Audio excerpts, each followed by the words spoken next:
وَقُلْ جَاءَ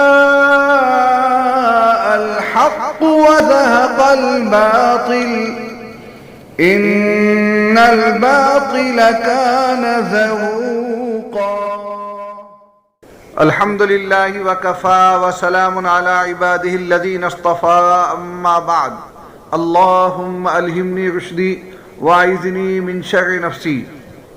سامعین، تبلیغی جماعت سے متعلق ایک سوال اور اس کا جواب پیش خدمت ہے۔ سوال: کیا فرماتے ہیں علماء دین و مفتیان شرع متین مسئلہ ذیل میں؟ ایک تبلیغی ساتھی کا یہ کہنا ہے کہ اگر کوئی شخص مسجد حرام میں نماز پڑھتا ہے اس کو 1,00,000 نمازوں کا ثواب ملتا ہے، لیکن جو شخص گشت کر کے باجماعت نماز پڑھتا ہے 10,00,000 نمازوں کا ثواب ملتا ہے۔ معلوم یہ کرنا ہے کہ کیا یہ بات شرعاً کسی حد تک درست ہے؟ سوال نمبر 2، تبلیغی ساتھی کا یہ بھی کہنا ہے کہ جس وقت اہل تبلیغ مثلاً بعد نماز فجر فضائل اعمال کی تعلیم کرتے ہیں، اس وقت اگر کوئی قرآن کی تلاوت کرتا ہے تو وہ ایک غیر افضل عمل کو انجام دیتا ہے، بیں وجہ کہ فضائل اعمال کی تعلیم اجتماعی عمل ہے جو بہر صورت افضل ہے، اور علماء کی تصریح کے مطابق ہمارا یہ خیال ہے کہ تلاوت کلام اللہ مطلقاً افضل ہے۔ البتہ جن خصوصی مواقع کے لیے خاص اذکار وارد ہوئے وہی افضل ہوں گے، جیسا کہ علامہ جزری رحمۃ اللہ علیہ حسن حسین میں لکھتے ہیں: افضل الذکر القرآن الا فیما شرع بغیرہ۔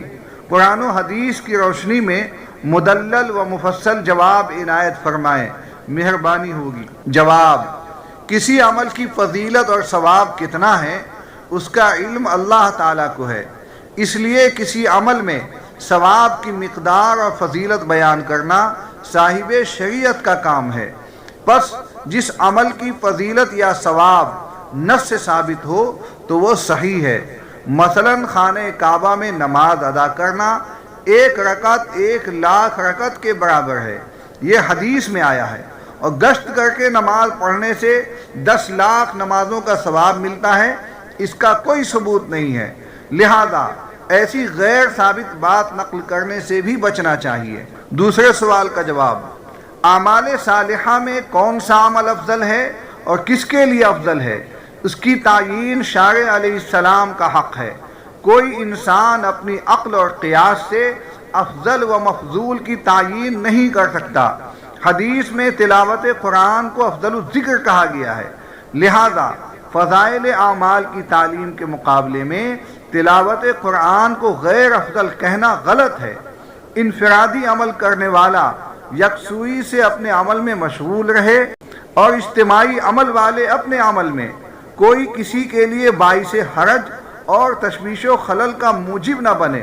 جس جگہ اجتماعی عمل ہو رہا ہو اور انفرادی عمل والا اپنے عمل میں خلل محسوس کرے تو یہ خود ہی ایک جانب ہو جائے۔ واللہ تعالی عالم۔ دارالفتاح دارالعلوم دیوبند۔